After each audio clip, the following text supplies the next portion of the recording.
আচ্ছা, আজকের দিনে যারা তোমরা তরুণ সমাজ, তোমাদের ৭১ সম্পর্কে অনেকেরই এত ধারণা নেই। তোমরা পেপার পত্রিকায় তোমাদের অভিভাবকদের মুখে যতটা শুনেছো ততটাই জানো।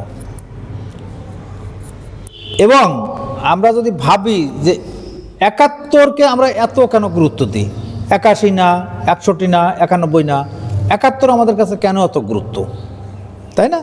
আজকে ৭১-এর ১৬ই ডিসেম্বর আমরা কেন বিজয় দিবস হিসেবে পালন করি? এই বিজয়টা মানে কিসের বিজয়, কেন আমরা পালন করি, এটা তোমাদের তরুণ সমাজদেরকে জানতে হবে।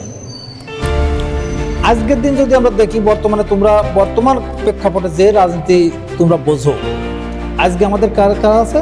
একটা অন্তর্বর্তী সরকার। এদের দায়িত্ব কি? সুষ্ঠু একটা নির্বাচন, এবং তারা সেটা চেষ্টা চালিয়ে যাচ্ছে, তাই না? আজকে যে সরকার ঘোষণা দিয়েছে যেটা, যে 12ই ফেব্রুয়ারি একটা নির্বাচন হবে। এই নির্বাচন হলে আমাদের যে যতগুলো রাজনৈতিক দল আছে, কোনো দল এককভাবে একটা সংখ্যাগরিষ্ঠ অর্জন হয়তো করবে, তাই না? অন্তর্বর্তী সরকার দায়িত্ব কি হবে?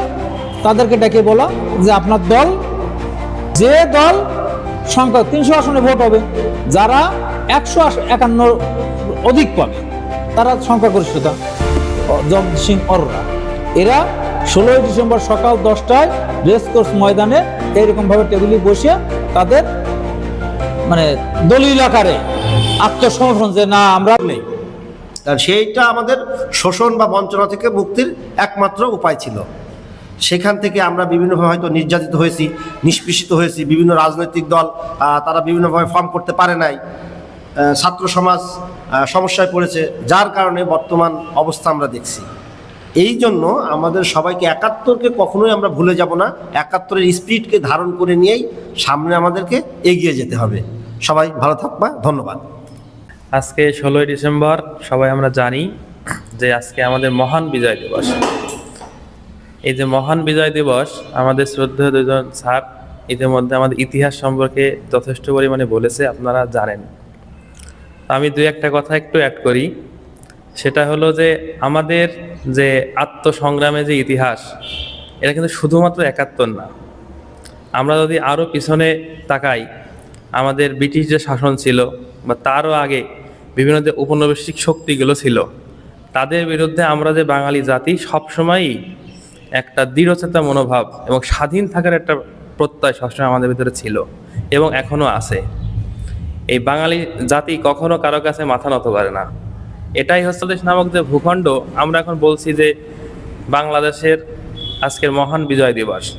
এই বাংলাদেশ যে ভূখণ্ড, এটাও সৃষ্টি ইতিহাসও কিন্তু ওতপ্রোতভাবে সাংস্কৃতিক, রাজনৈতিক এবং বিভিন্ন রকম পরিক্রমায় কিন্তু আমরা এটা পেয়েছি, মানে একদিনের ফসল নয়। তো আমরা আসলে মুক্তিযুদ্ধের ইতিহাস বিভিন্ন অ্যাঙ্গেল থেকে বিভিন্নভাবে দেখি। তো ইতিহাসবিদরা একভাবে বর্ণনা করে, রাজনীতিবিদদের কাছে আবার একটু ভিন্নভাবে হয়ে যায়। তো আমরা যদি সার্বিকভাবে যদি চিন্তা করি, সেক্ষেত্রে কারোর অবদানেই খাটো দেখার সুযোগ নাই।